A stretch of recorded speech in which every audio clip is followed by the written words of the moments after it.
Hey guys, what is up? This is Pants Art Dragon, and today we're doing the top 10 best junglers for solo queue. Okay, so Skarner got a rework, and I didn't do a tier list for patch 5.15 where Elise got a nerf, and also Nidalee. Also, there's a bunch of new items, and that kinda changes some champions a bit.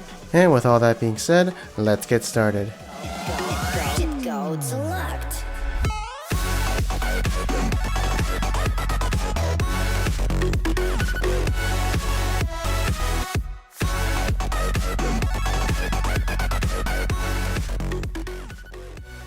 Alright, so first up is going to be Kale. In this patch, she received some base AD nerfs, and that does hurt a bit for her clears and ganks since, well, she's obviously going an attack speed build, and what does attack speed emphasize? Auto attacks. So it kinda sucks, but this only impacts her early game just a tiny bit. As for mid game and late game, it doesn't really matter, she still has her Save Devour and super strong. Next up is going to be Diana. Okay, so I'm finally putting Diana in my tier list. Why is that? Because I do feel like she is a pretty good jungler right now with the Runeglaive.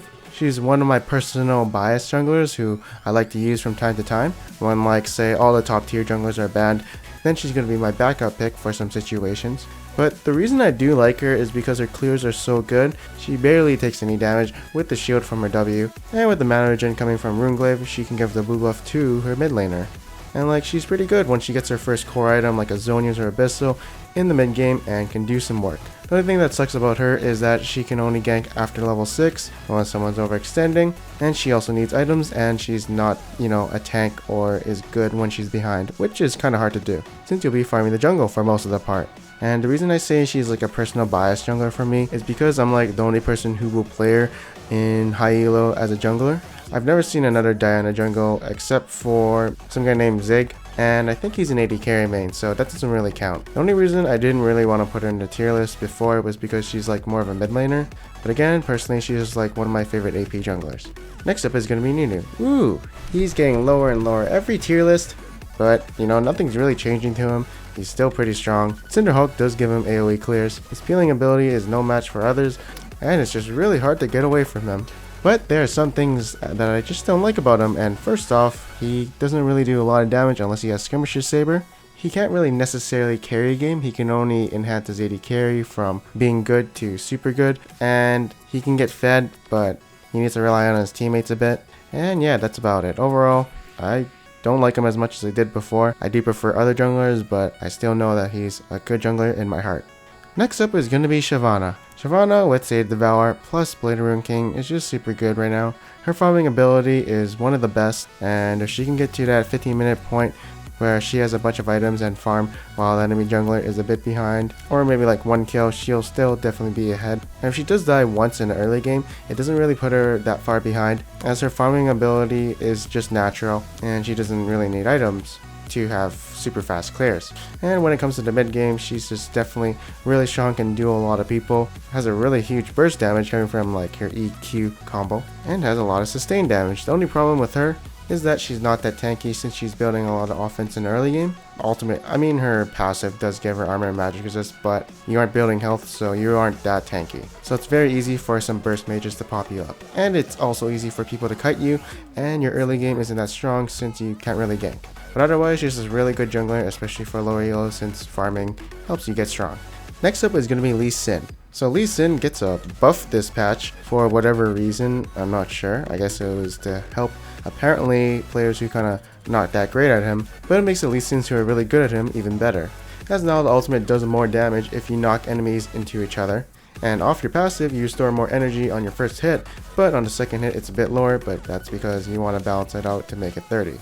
Anyways, I'm pretty sure this means you can cast a bit more spells in teamfights, and peeling is definitely more rewarding.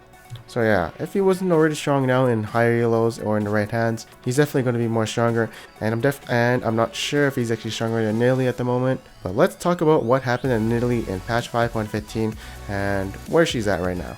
So the spear nerf, from where they reduced her base damage a bit, hurts in like the mid game and late game for her poke. As for the early game, it doesn't matter too much because it only hurts at level 9, and her ganks are based off hitting the spear so she can go in Cougar mode and try and assassinate the enemy. Not being used as a poke tool here, it's more of a gap closing tool. And plus, if you're going to get hit by the spear, you're probably already going to die, so That's why the damage doesn't matter. Although the cast time, where they increase it by 0.125, it's basically like adding ping to Nidalee.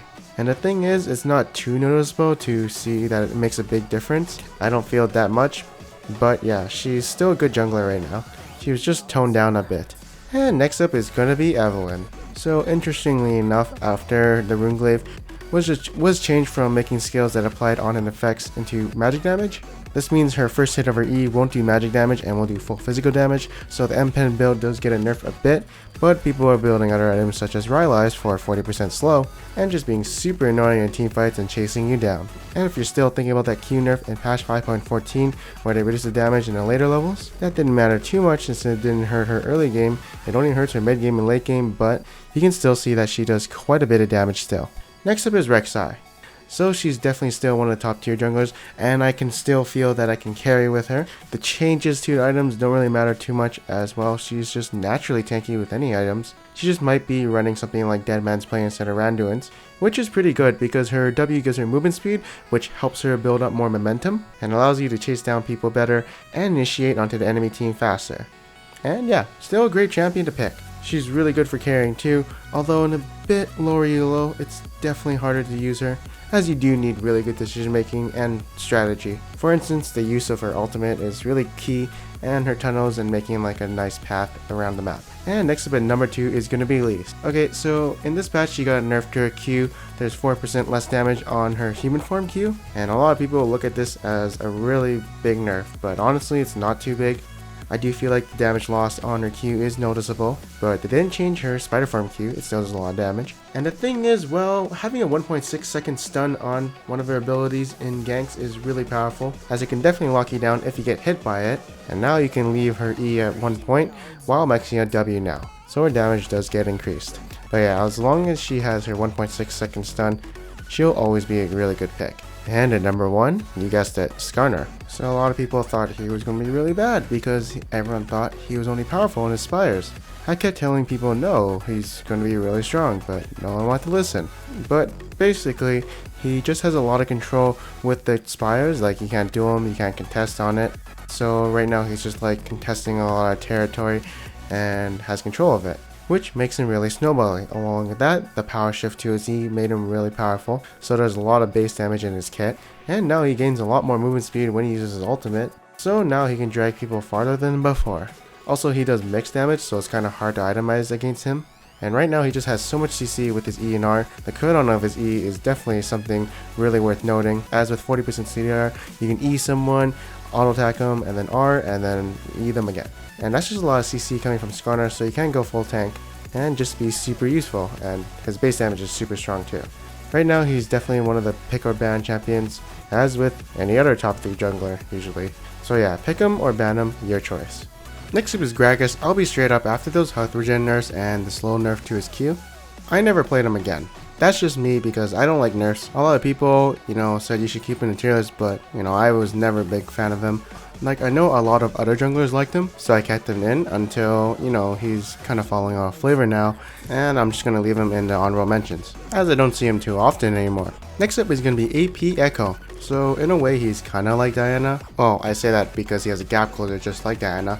But ever since the nerfs to him in 5.15 where they changed the base values of him and increased the AP ratios, I just feel like, Echo is still a good jungler, but now AP Echo is better. And I do think it's a good pick, personally, though I don't know about anything else. But Runeglaive is such a strong item, so really any AP Sheen jungler is good right now. Although I don't like to go full AP, I feel like I should emphasize on M-Pen and then building tank. Or just going like a bit of AP first and then tank or something like that. I feel like if I go full AP, I just kind of fall off in the late game, so I want to be more useful in the late game or mid game, since my base damage is pretty strong. And yeah, that's about it. I hope you guys enjoyed it, and I'll see you guys next time.